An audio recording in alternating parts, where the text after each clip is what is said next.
Bon matin et bienvenue aux Morineries du dimanche. Vous êtes avec Maureen. Aujourd'hui, je sais que je suis pas excusez, un problème avec les fils.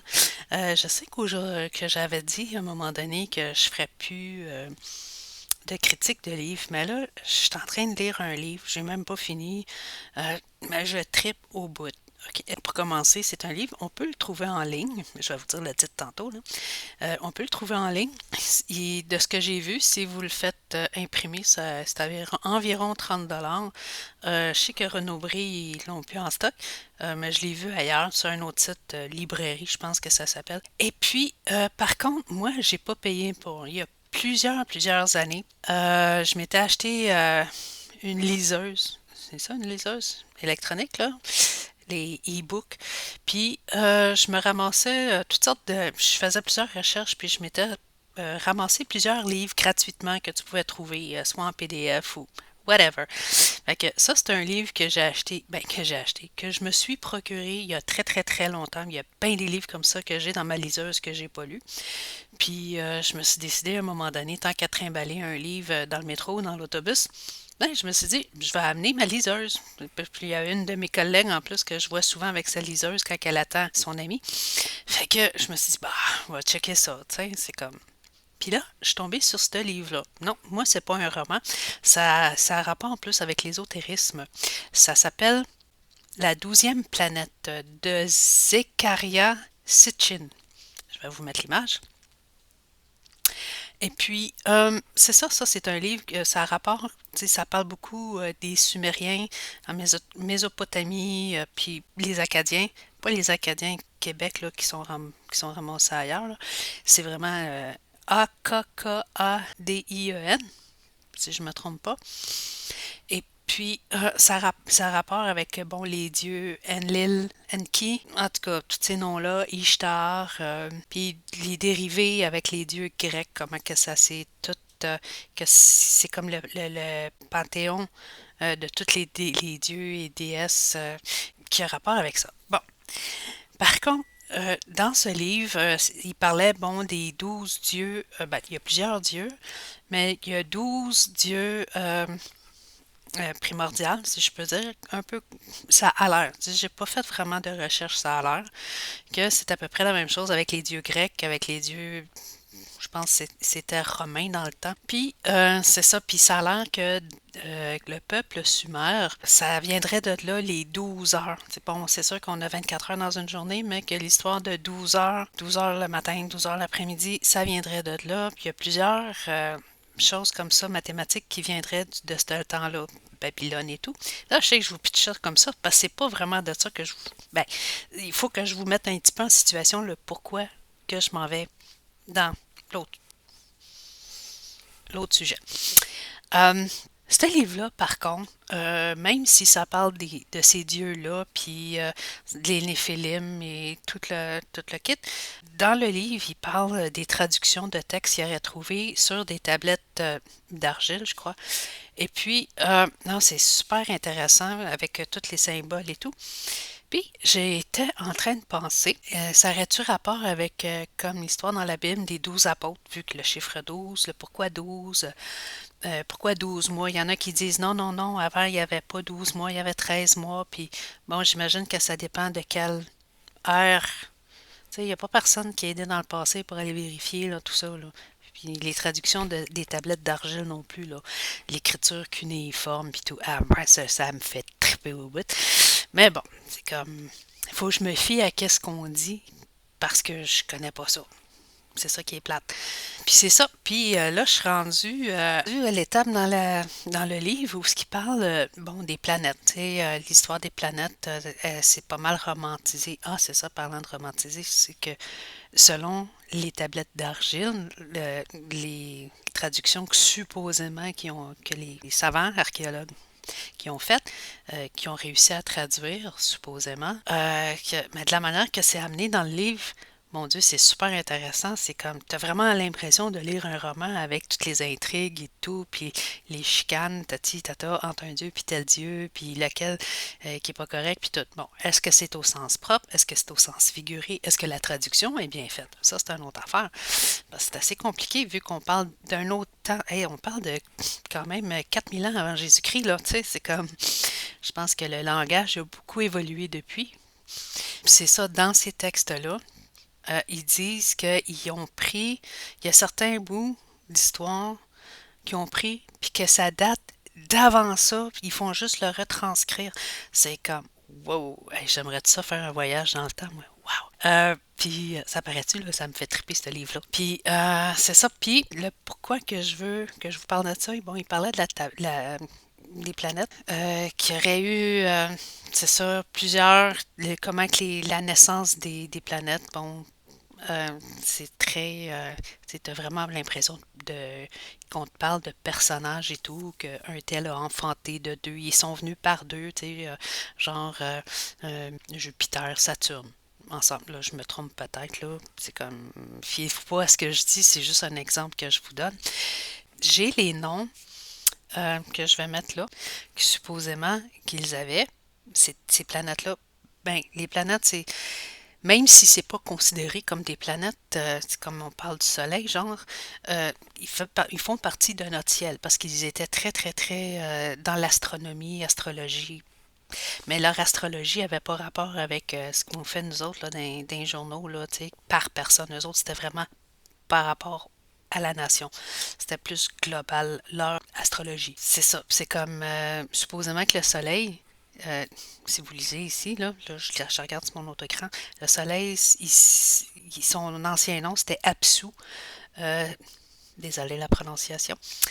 C'est celui qui existait depuis le commencement. C'est comme, c'est une belle image, tu sais, le Soleil, c'est comme c'est l'étoile, c'est la chaleur. C'est vrai que sans le soleil, il n'y a pas grand-chose. Même s'il y a des plantes et des animaux qui sont nocturnes, mais en tout cas, j'embarquerai pas là-dedans.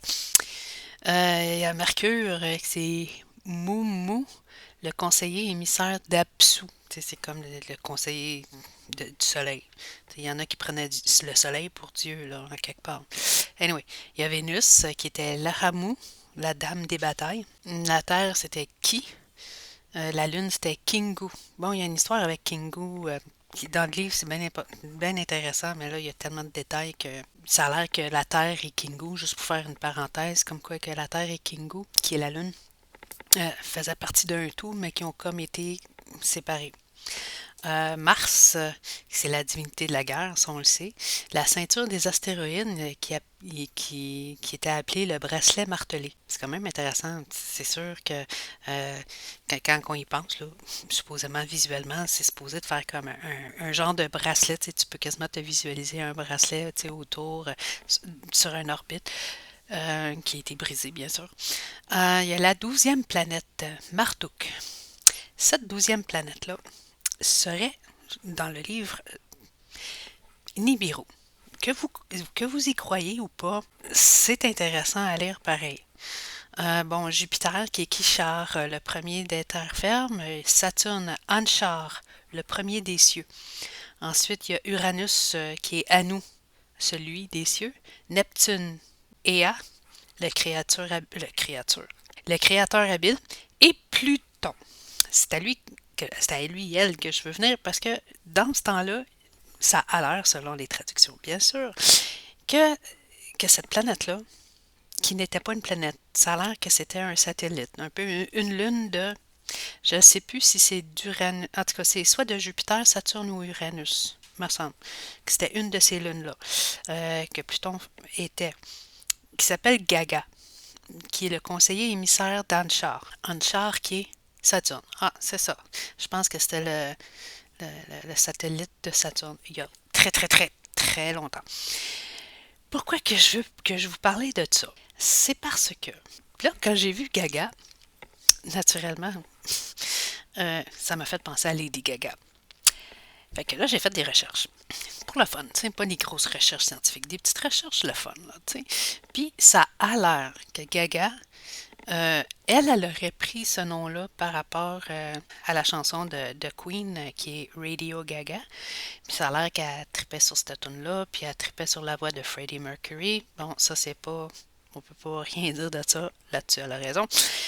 Mais je me suis dit, c'est soit que c'est un hasard, puis qu'elle y a peut-être pas vraiment pensé, ou que c'est vraiment un addon. De la manière que je vois ça, c'est comme Pluton, qui faisait partie vraiment de notre système planétaire. Depuis quelques années, n'est plus considéré comme une planète, supposément, pour X raison. OK, comme laissé comme en arrière, laissé de côté. Mais Pluton, ça a l'air qu'elle a une orbite autour du Soleil qui est un petit peu particulière comparativement aux autres planètes.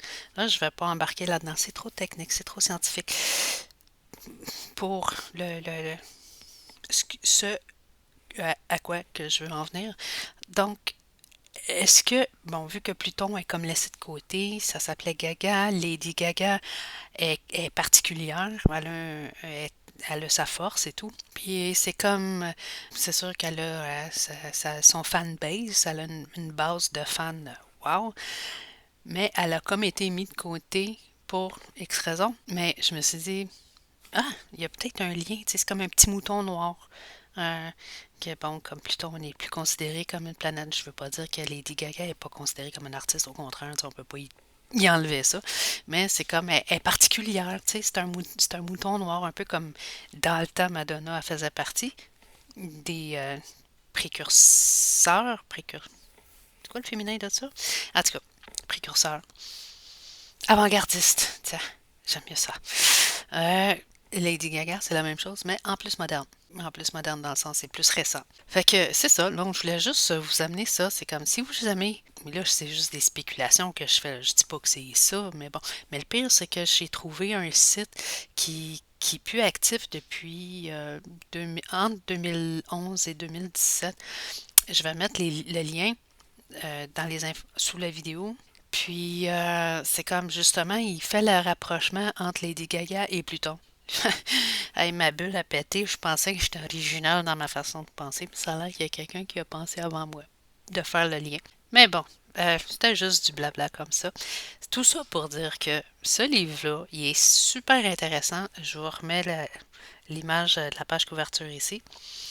Je ne sais pas en tout combien de pages qu'il y a. Ah oui, c'est ça, petite parenthèse. Vous savez, là, je vais vous mettre une autre page ici. Vous savez, ce cercle avec les ailes, ça indiquerait, c'est comme Nibiru, c'est quand qui est le pourquoi. Ah, c'est ça. Mon Dieu, il faut que je vous en parle de ça. Ça a l'air que euh, qu'il y aurait eu une planète qui aurait été euh, des, des, défaite par l'avenue d'une autre planète qui arrivait de loin, parce que selon, vu que toutes les planètes, c'est des dieux, dans l'histoire, il parlait d'un dieu qui venait de très très loin, qui est venu ici dans notre ciel. Puis vu que il commençait à y avoir de la guerre entre nos dieux, nos planètes, que toutes les autres planètes se sont fiées sur cette nouvelle venue pour débarrasser le trouble fête, celui qui faisait des problèmes. Puis, ça a l'air que cette planète venue de loin dans les cieux, qui aurait eu une collision avec, c'est ce qui aurait fait les astéroïdes, mais qui aurait aussi créé d'autres planètes, incluant la Terre, vu que ça a l'air que la Terre euh, serait dans cette orbite-là. En tout cas, si j'ai bien compris, bien sûr. Tu sais, des fois, quand je viens trop foufou, des fois, c'est comme je mêle toutes les affaires, mais bon, ça fait des jasettes de même. Tu sais, je suis pas là pour vous instruire de quoi que ce soit, c'est juste pour aiguiser votre curiosité, c'est tout. Là, ça va peut-être s'éclaircir quand que je vais finir le livre, mais là, je suis encore dedans, là, je l'ai pas fini. Anyway, puis ça a l'air que cette nouvelle venue qui est repartie, selon certains théoriciens, la Nibiru, c'est son trajet à elle, vraiment qu'elle ne reste pas à sa place autour du Soleil comme la Terre, Mars, whatever. Elle s'en vient puis elle repart plus loin. Puis c'est ça, l'image de cette planète-là, quand on voit le cercle avec les ailes, ça a l'air que sa façon de voyager, quand on la voit, Si jamais ça donne qu'on la voit, bien sûr, ça a l'air que c'est cette impression-là qu'elle donne, que c'est une boule avec comme des ailes. Fait que c'était juste une parenthèse comme ça. Ah oui, le nombre de pages. Hold on, je vais vous chercher ça drette là, live. Oh, quand même. Il y aurait quelque chose quand même comme 460 pages. C'est beaucoup. Je suis sûre que j'en ai même pas lu la moitié encore. En tout cas, aïe aïe. OK. Je viens de regarder là, sur Amazon. Je pensais que le livre il était sorti en l'an 2000 à peu près. Ah non, ça a l'air que c'est en 1976. Là, je me fie au site d'Amazon. En 1976 paraît ce fracassant ouvrage que vous tenez entre les mains, premier d'une série de plus de 14 livres en se fondant sur les écrits sumériens vieux de plus de 5000 ans, tenus pour une simple mythologie, annonce l'existence d'une 12e planète, désormais confirmée par la science sous l'appellation datante de planète X, Nibiru, et compte l'histoire des dieux venus sur la Terre depuis ce monde tout proche. Fait que, fait que c'est ça, c'est très intéressant comme si vous pouvez lire, hey, si vous pouvez lire sur juste l'histoire des Sumériens, là, c'est comme wow. Fait que c'est ça. Fait que je voulais juste vous parler de ça, vous partager ça. C'est parce que ce livre-là il me fait tellement triper que je manque souvent de manquer mon arrêt d'autobus pour aller travailler. Ou même quand je reviens à la maison, c'est comme je dévore ce livre-là. Fait que je voulais juste vous en parler comme ça. Fait que j'espère que ça vous a plu. Euh, Gênez-vous pas, likez, partagez, commentez, posez-moi des questions, faites-moi des suggestions, puis abonnez-vous. Sur ce, bonne journée. Bye.